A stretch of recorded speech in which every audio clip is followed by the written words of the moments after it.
Y'all know True Story is a whole construction/production process, and I am 90% of the crew. It starts with a spark. I see something out in the world as I do my daily life thing. Something will happen in my field of view or hearing, and wait, y'all do know that there's always some element of something that happened in every story, right? Anyway, spark. I see something out in the world and I use that as an idea. I break out the old phone and start typing furiously in a Gmail draft that will autosave as soon as I navigate to another app or out of that message. I will continue to grind out that wall of words, really only concerned with the idea of the story, minding grammar and making sure to establish properly formed sentences and paragraphs. I do this in my Gmail drafts because that automatically saves them right where it is until I get to the PC. Once at the PC, I copy and paste the text of the story into the Blogger WIYSIG editor.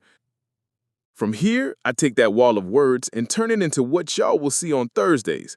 I clean up grammatical things, tighten up any story elements I may have rushed through while typing on the phone, and then I do the aesthetic stuff. That includes indenting new paragraphs, italicizing spoken parts, centering back and forth dialogue. Wait, about that. I learned that reading Invisible Man, which is my favorite book. Anyway, once I have the physical formatting together, I run over to GenCraft and drop in a high-level selection of words related to what happens in the story or what will happen if I create the image ahead of time, and let it spit me out an image. Half the time, I don't even remember what prompt I fed it by the time the story publishes. I go back to Blogger and upload the pic as the top of the story's starter image. I have found that doing this helps readers want to stay and read more than just a bunch of words and no fun. This will also serve as the YouTube thumbnail. Oh, YouTube. Wait, no, hold up. After all of the above, before I set a Thursday and click publish, I copy the whole thing, image and all, and send it to a proofreader who will comb the story for any small mistakes I missed a screenshot and text me to fix before publishing. This has to be someone I trust to get on it ASAP and turn it over quickly. This is important, if just to have another set of eyes on it. Once they're done combing through it all, I pick what Thursday I want to publish, add some tags to it, and schedule to publish. Now we can talk YouTube. I start with a trip through Google AI Studio. I select the media generator and feed the story into the interface. Then I select a narrator. My preferred one is named Sadashpia. Click Go and pray. Pray, you ask? The AI is not perfect. Sometimes it misses words, sometimes it glitches and adds 5 minutes of dead air in a random spot. One time it got to a laugh in the story and just laughed for 7 minutes. Sometimes the story is too long for the interface. Anything over 18 minutes and 55 seconds, somewhere around just under 2,000 words, and I'd have to break it up into 2 pieces. For future postings, I would try to keep it under 1,800 words, lest I would really pour it on and y'all will see more multi-part stories. Sometimes a story only half that length spits out a 1055 file, and I know to refresh and retry. So yeah, pray. I am praying for a one-shot, one-kill read that is as close to what I wrote to call it good.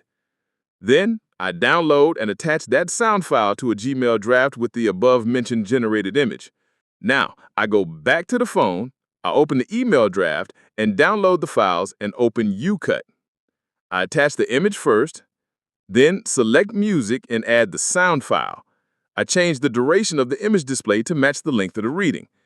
If there are multiple images in the post like this one has, I add those images in sync with where they land in the reading.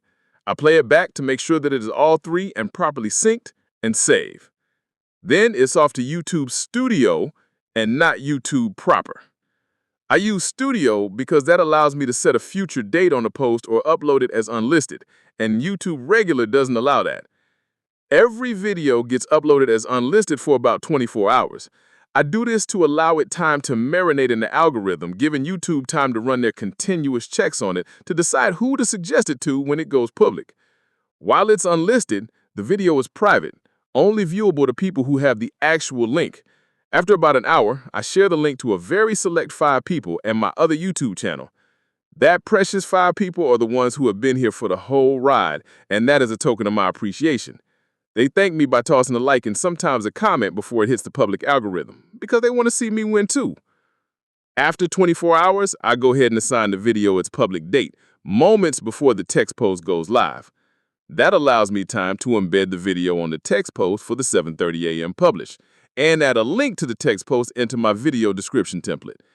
Now the text and video posts are public, and I send a text with a link to the text post to about 25 people before posting on the Musings.Facebook page and my personal page.